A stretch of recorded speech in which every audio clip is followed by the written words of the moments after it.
വർഷങ്ങൾക്ക് മുമ്പ് ഇതുപോലൊരവസ്ഥയിൽ ഞാനും വിറങ്ങലിച്ച് നിന്നിട്ടുണ്ട്. അന്ന് എനിക്ക് മുന്നിൽ ആളിക്കത്തിയിരുന്നത് ഒന്നല്ല, 2 ചിതകളാ. എന്റെ അച്ഛൻ്റെ അമ്മയുടെ. ആ ചിതയുടെ ചൂടുകൊണ്ടാ ഞാൻ ഇന്നത്തെ കളപ്പുരയ്ക്കൽ ഗൗരിലക്ഷ്മിയായത്.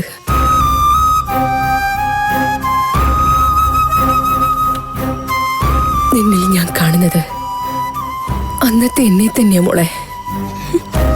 കളപ്പുരയ്ക്കൽ ഗൗരിലക്ഷ്മിക്ക് പകരം കണിമംഗലത്തെ ഇന്ദുലേഖ എന്ന് പേര് മാത്രം മാറിയിട്ടുണ്ട്, അത്രയുള്ളൂ.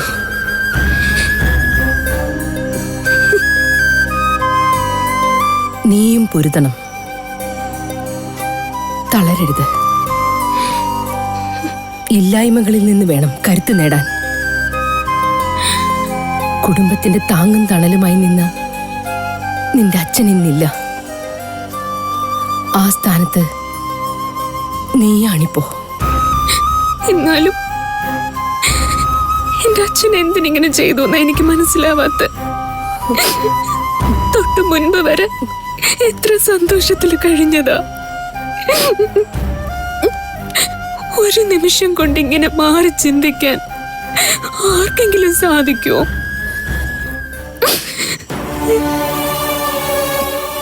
എനിക്കും ഉത്തരം കിട്ടാത്ത ചോദ്യമുള്ളത്. ഞാനറിയുന്ന മേനോൻ ചേട്ടൻ ജീവിതത്തിൽ നിന്ന് ഒളിച്ചോടി പോകുന്നവനല്ല. കാട് കുലുക്കി വരുന്ന മതയാനയ്ക്ക് മുന്നിലും നെഞ്ചു വിരിച്ചു നിൽക്കുന്നവനാ.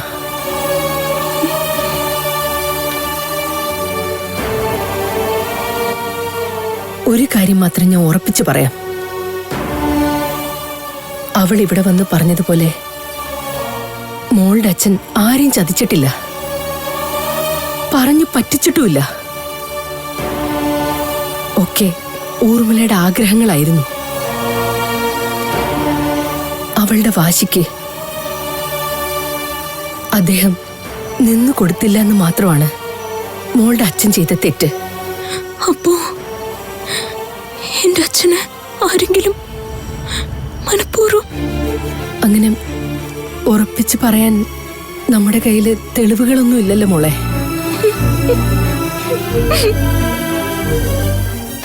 ആ, അതൊന്നും മോൾ ഇപ്പൊ ചിന്തിക്കണ്ട. തളർന്നിരിക്കാതെ തൻ്റെ ഇടത്തോടെ മുന്നോട്ട് പോണം. നിന്നെക്കുറിച്ച് അച്ഛൻ അഭിമാനത്തോടെ പറഞ്ഞിട്ടുള്ളത് എന്താണെന്നറിയോ? ഏതൊരാണിനേക്കാളും മിടുക്കും കാര്യപ്രാപ്തി ഉള്ളവളാണ് എന്റെ ഇന്ദുക്കുട്ടിന്ന്. ആ വിശ്വാസം കാത്തു സൂക്ഷിക്കേണ്ട കടമ നിനക്കുണ്ട്.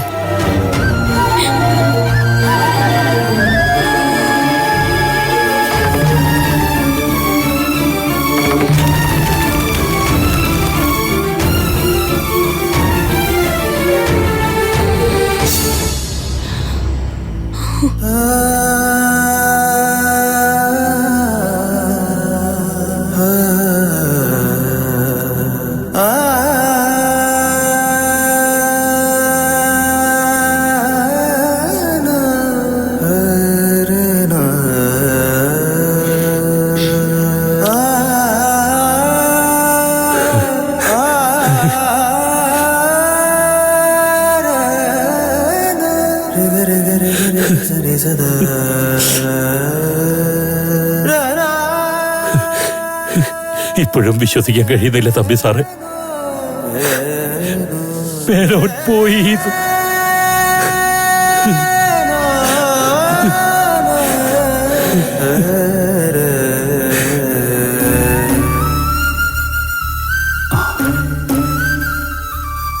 ഇത്രയൊക്കെയുള്ള ജീവിതം എന്ന് പറയുന്നത് ഒരു നിമിഷം കൊണ്ട് എല്ലാം കഴിയും. ഇന്നലെ ഈ നേരത്ത് മകളുമൊത്ത ആട്ടവും പാട്ടുമെല്ലാം കഴിഞ്ഞ് മേനോൻ പറഞ്ഞത് ഇത് തന്നെയാ. നെഞ്ചിലെ മിടിപ്പൊന്ന് നിന്നുപോയ എല്ലാം തീർന്നില്ലേ എന്ന്. അറം പറ്റിയതുപോലെയായി. എല്ലാം ഓരോരോ വിധിയെന്നോർത്ത് സമാധാനിക്കുക. അല്ലാണ്ട് നമുക്ക് എന്ത് ചെയ്യാൻ പറ്റും തിലക?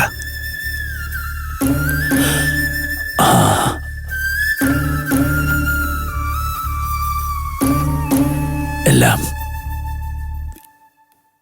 ഇന്നലെ കഴിഞ്ഞതുപോലെ തോന്നുകയാ. 25 കൊല്ലം മുമ്പാ മേനോനെ ഞാൻ ആദ്യമായി കാണുന്നത്. ഒരു വെളുപ്പംകാലത്ത് പാലും വിറ്റേച്ച് തിരിച്ചു വരുമ്പോഴാ ഞാൻ കാണുന്നത്. വഴിവക്കിലും ബാഗും തോളി തൂക്കി ഒരു പെണ്ണിന്റെ കയ്യും പിടിച്ച് എങ്ങോട്ട് പോകണമെന്നറിയാതെ വിഷമിക്കുന്ന മേനോനെ കല്യാണ തലേന്ന് സ്നേഹിച്ച പെണ്ണിനെയും കൂട്ടി നാടുവിട്ടതാണെന്നറിഞ്ഞപ്പോ ഞാൻ കൂടെ കൂട്ടി എന്റെ ചെറ്റക്കുടിലേക്ക് തലചായ്ക്കാൻ ഒരിടം കൊടുത്തതേ ഉള്ളൂ ഞാൻ.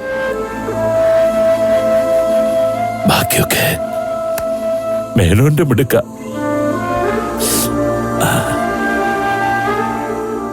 ഈ കാണുന്നതൊക്കെ മേനോന്റെ ബുദ്ധി സാമർഥ്യം കൊണ്ട് നേടിയതാ.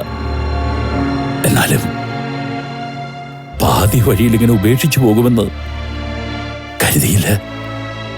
ഒരുപാട് കഷ്ടപ്പാടുകൾ സഹിച്ച് ഇത്രയും ഉന്നതിയിലെത്തിയ ഒരാൾ ജീവിതം സ്വയം അവസാനിപ്പിക്കുമെന്നൊക്കെ പറഞ്ഞ വിശ്വസിക്കാൻ പ്രയാസമാ. അല്ല, ഇങ്ങനെ ഇരുന്നാ മതിയോ? പോണ്ടേ നമുക്ക്? ഈ അവസ്ഥയിൽ എങ്ങനെയാടാ സാവിത്രി മക്കളെ തനിച്ചാക്കി പോകുന്നത്? അവരുടെ സങ്കടം തീർത്താ തീരുന്നതാണോ? കുടുംബത്തിന് നെടുന്തൂണല്ലേ നിന്ന നിൽപ്പിൽ മാഞ്ഞു പോയത് എന്ന് കരുതി നമുക്ക് ഇവിടെ തന്നെ നിൽക്കാൻ പറ്റുമോ? അവിടെ 100 കൂട്ടം കാര്യങ്ങൾ കിടക്കണം. ചേച്ചിയമ്മയ്ക്ക് അറിയുന്നതല്ലേ എല്ലാം? ഇവിടെയും പല കാര്യങ്ങളില്ലേ ശിവ, അതും കൂടി നമ്മൾ ചിന്തിക്കണ്ടേ? രാവിലെ ഇന്ദുവിനെ കോടതി ഹാജരാക്കണം. ഇവരുടെ കമ്പനി വക്കീലാണെങ്കിൽ സ്ഥലത്തില്ല. അതുകൊണ്ട് നമ്മുടെ വക്കീലിനെ കൊണ്ട് വേണം ജാമ്യം എടുപ്പിക്കാനും മറ്റും. ഇതിനൊക്കെ നമ്മളിവിടെ ഉണ്ടായാലല്ലേ പറ്റൂ.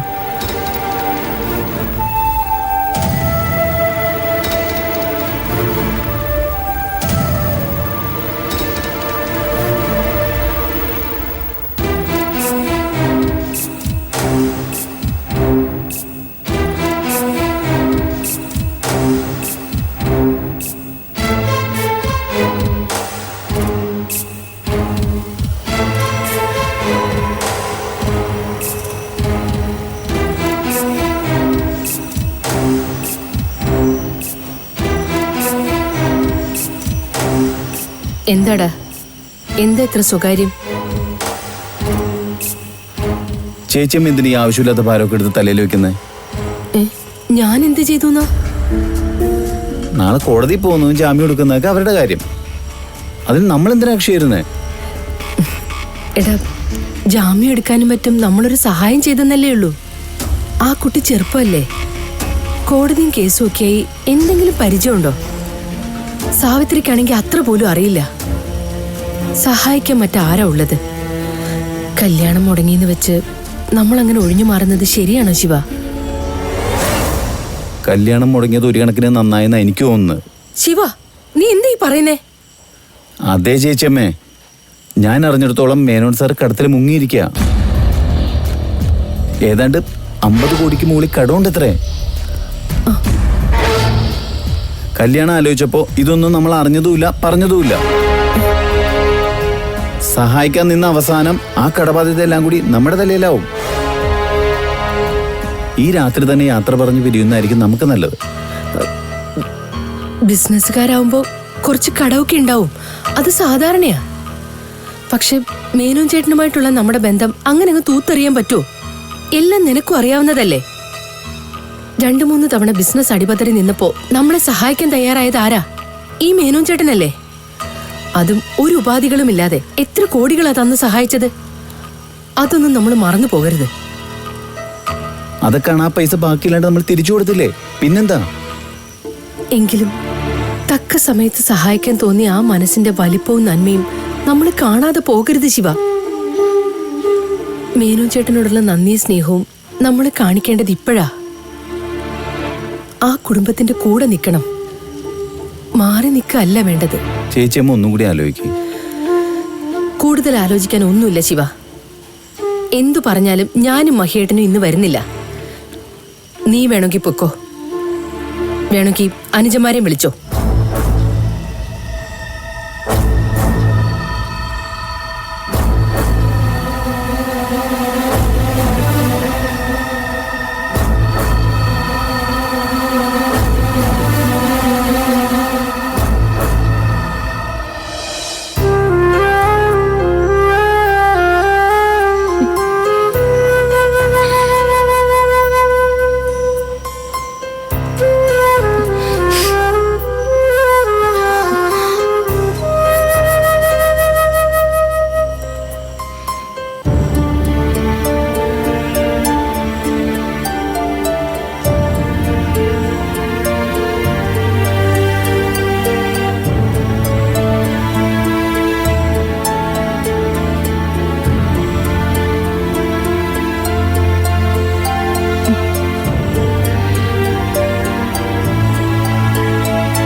എന്താ അവിടെ നിന്ന് നിൽക്കുന്നത്? ഞാൻ അവിടെ എല്ലാം നോക്കി, പക്ഷെ കണ്ടില്ല. കുറച്ചു സമയം ഒറ്റയ്ക്ക് നിൽക്കണം തോന്നി. എന്തിനാടോ ഏത് നേരം ഇങ്ങനെ മാറി നിൽക്കുന്നത്? പകൽ സമയത്തും ഞാൻ ശ്രദ്ധിച്ചു. മറ്റുള്ളവർക്കൊപ്പം ഇരിക്കുമ്പോഴല്ലേ നമ്മുടെ സങ്കടങ്ങളും വിഷമങ്ങളൊക്കെ കുറയാ. എന്റെ സങ്കടവും വിഷമവും അങ്ങനെ കുറയുന്നതാണോ ദേവേട്ട? ഏതാൾക്കൂട്ടത്തിനിടയിലിരുന്നാലും എന്റെ നഷ്ടം നികത്താനാവുന്നതാണോ? അത് മനസ്സിൽ നിന്ന് പോവോ? ചിരിച്ചു കളിച്ച് സന്തോഷിച്ച് നടന്നത് അച്ഛൻ ഇടയ്ക്കൊന്ന് മുറിയിലോട്ട് പോയി. നടന്നു മറിഞ്ഞപ്പോ ഞാൻ അറിഞ്ഞില്ല അത് അവസാനത്തെ കാഴ്ചയാണെന്ന്. അത് ഞാൻ എങ്ങനെ മറക്കും? എടോ, മറക്കാതെ അത് തന്നെ ആലോചിച്ചുകൊണ്ടിരുന്ന മനസ്സിന് ശാന്തി കിട്ടുമോ? ഇല്ലല്ലോ. ഇഷ്ടമുള്ളത് ചെയ്യുമ്പോഴാ മനഃശാന്തി കിട്ടുകയെന്നല്ലേ അറിവുള്ളവർ പറഞ്ഞിട്ടുള്ളത്. ഇപ്പോഴത്തെ എന്റെ ഇഷ്ടം അച്ഛനെ കുറിച്ച് ഓർമ്മിക്കുന്നതാ ദേവേട്ട. അച്ഛന്റെ സംസാരം, ചിരി, ഇടപെടൽ, കുസൃതികൾ, തമാശകൾ, വഴക്ക്, അങ്ങനെ അച്ഛനുമായി ബന്ധപ്പെട്ടതെല്ലാം എനിക്കിപ്പോ വിലപ്പെട്ടത്.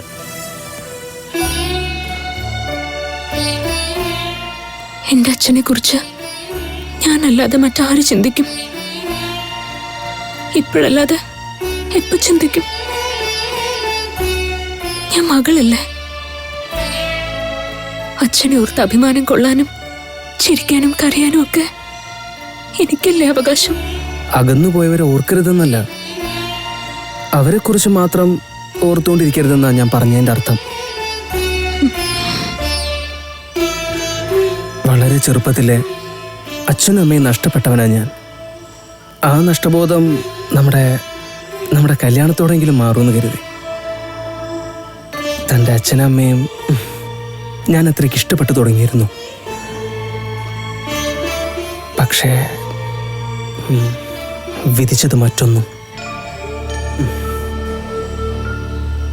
പറഞ്ഞ് ഞാനും ആ വിഷയത്തിൽ തന്നെ എത്തി. ഏതായാലും താനൊന്ന് പോയി ഫ്രഷ് ആവാ. ദേവേട്ടൻ പോയിക്കോളൂ, ഞാൻ വന്നോളാം.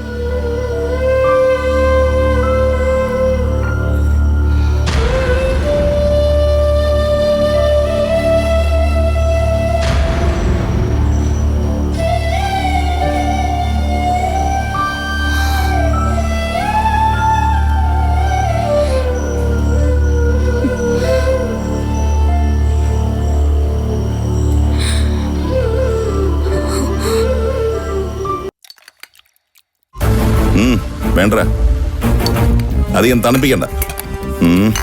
ഇനി അങ്ങോട്ട് വിക്രമന്റെ തേരോട്ടം തുടങ്ങാൻ പോവാ. ചൂടൊട്ടും കുറയണ്ട.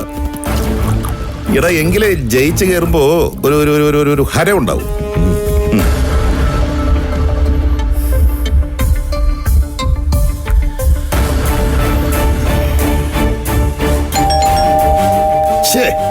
കളഞ്ഞു. സകല മൂടും കളഞ്ഞു. ഏത് ശകനം മുടക്കാണോ ഈ നേരത്ത്? വാസവാ പോയി നോക്ക്. ശ്ശേ. രാജശേഖരൻ വക്കീല മുതലാളി. ആ വക്കീലേ, കേറി വാ വക്കീലേ, കേറി വാ. അത് ശരി, അപ്പൊ ആഘോഷം തുടങ്ങിയല്ലേ? എങ്ങനെ ആഘോഷിക്കാതിരിക്കും വക്കീലേ? കഴിഞ്ഞ 25 വർഷത്തെ കാത്തിരിപ്പ, അതിന് ഇന്നാണ് അവസാനം.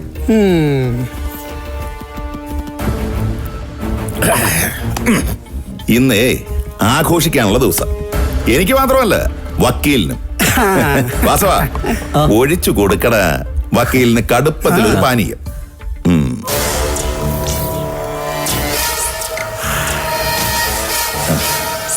Advocate Rajasekharan, Indulekha group of കമ്പനീസിന്റെ ലീഗൽ അഡ്വൈസർ.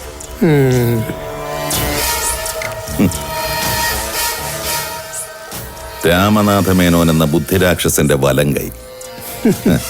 ആ കൈ ഞാനിങ്ങെടുത്തത് പാവൻ രാക്ഷസൻ അറിഞ്ഞില്ല. അവിടെയാണ് വക്കീലെ ഞാൻ കളി ജയിച്ചത്. നന്ദിയുണ്ട് വക്കീലേ, നന്ദിയുണ്ട്. നന്ദി വാക്കുകൊണ്ട് മാത്രം പോരാ വിക്രമൻ മുതലാളി.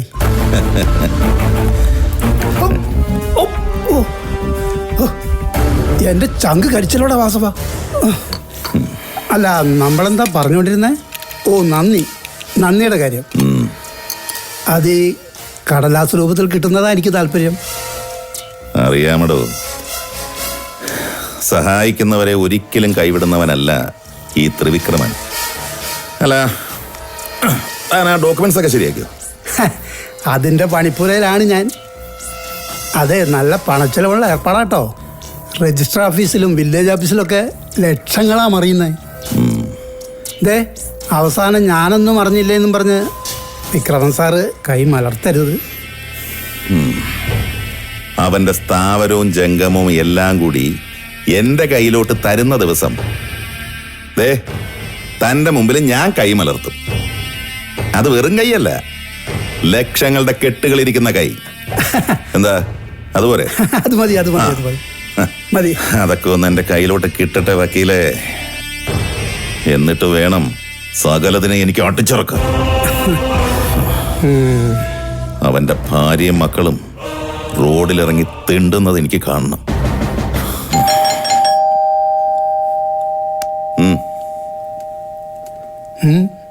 ആ ആക്രാന്തം കേൾക്കുമ്പോഴേ അറിയാം അത് CI പ്രദീപാണെന്ന്. വാ ശരി. നിങ്ങൾ രണ്ടാളും ഇവിടെ ഇരുന്ന് മടുമടാ മോന്തിക്കോ. ബാക്കിയുള്ളവർ വെറുതെ നാണം കിട്ടും. എന്താണോ കാര്യം? ആ നാട്ടുകാരുടെ പോലീസുകാരുടെ മുമ്പിൽ വെച്ച് അവളെന്നെ പച്ചയ്ക്ക് തിന്നു. ആര്? ആ ആലപ്പുഴയിൽ നിന്ന് വന്നൊരു ഗൗരി. അവളുടെ ആരാ SP ഹരികൃഷ്ണൻ. അവൾക്ക് അങ്ങനെ ഒരു കണക്ഷൻ ഉണ്ടെന്ന് താൻ എന്നോട് പറയണ്ടേ?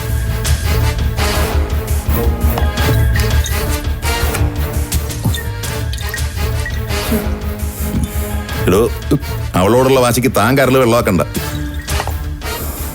സകലർക്ക് വിട്ടുള്ള പണി ഞാൻ ഇണക്കിക്കൊണ്ടിരിക്കുക. താൻ വിഷമിക്കാതെ പ്രദീപ്. ഏതെങ്കിലും ഒരു കേസില് അവൾ എൻ്റെ കയ്യിലൊന്ന് കിട്ടട്ടെ, ശരിയാക്കി കൊടുക്കാൻ ഞാൻ.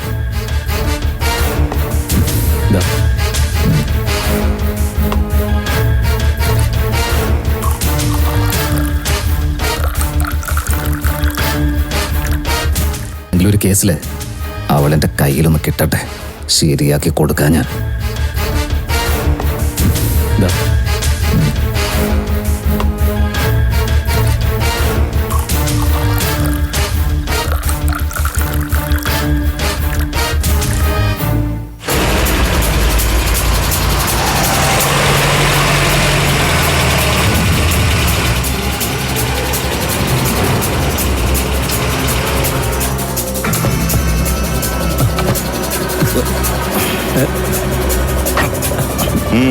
മാറ് മാറ് മാറ്.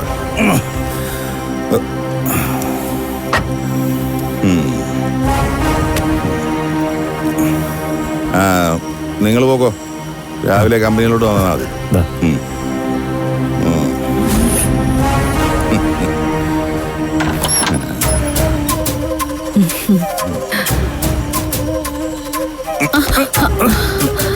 കുഴപ്പമില്ല കുഴപ്പമില്ല.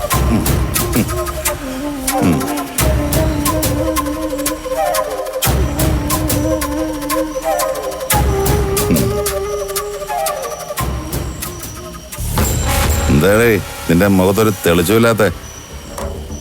നിന്റെ ആരെങ്കിലും ചത്തോ? ഓ, ഇന്നൊരുത്തൻ ചത്തല്ലോ അല്ലേ? പക്ഷേ നിന്റെ നായരൊന്നുമല്ലല്ലോ ഇത്രയൊക്കെ അങ്ങോട്ട് സങ്കടപ്പെടാൻ. ഇന്ന് സന്തോഷിക്കേണ്ട ദിവസാ ചേച്ചി. 25 വർഷമായി കാത്തിരുന്ന ദിവസം.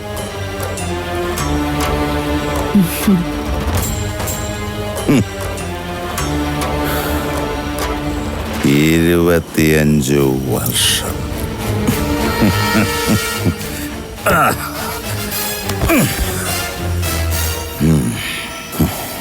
വലിയ മാളിയേക്കൽ ത്രിവിക്രമൻ ഒരംഗം കൂടി ജയിച്ച ദിവസം അറിയുന്ന വിജയ് ദിവസ്. വിജയം ആഘോഷിക്കേണ്ടത് മറ്റുള്ളവരുടെ കണ്ണീര് കണ്ടിട്ടാവരുത്. സ്വയം ചെയ്തു കൂട്ടുന്നത് പോരാഞ്ഞ് മക്കളെ കൂടി അത് പഠിപ്പിക്കേ. എന്റെ മക്കളെ ഞാനല്ലാതെ പിന്നെ ആരടി പഠിപ്പിക്കണേ? പഠിപ്പിച്ച് ഇളയവൻ ജയിലിലായി. ശേഷിക്കുന്നവൻ അതിനുള്ള വഴി അന്വേഷിച്ച് നടപ്പാ. തല്ലും വഴക്കം ഉണ്ടാക്കാതെ ഒരു ദിവസമെങ്കിലും അവൻ വീട്ടിൽ കയറി വന്നിട്ടുണ്ടോ? അതെങ്ങനെയാ? നേർവഴി ഉപദേശിച്ചു കൊടുക്കേണ്ട അച്ഛൻ ഇങ്ങനെയാ. പിന്നെ എങ്ങനെയാ മക്കൾ നേരെയാവുക? ആണുങ്ങളാവുമ്പോ തല്ലും വഴക്കൊക്കെ പതിവാ. എന്റെ മക്കളാവുമ്പോ ചങ്കൂറ്റവും ചോരത്തിളപ്പും ഒക്കെ ഇത്തിരി കൂടുതലായിരിക്കും. ചങ്കൂറ്റം അത് കൂടിപ്പോയതുകൊണ്ടാ എന്റെ മകൻ ഇപ്പൊ അഴിക്കുള്ളിൽ കിടന്ന് നരകിക്കുന്നത്.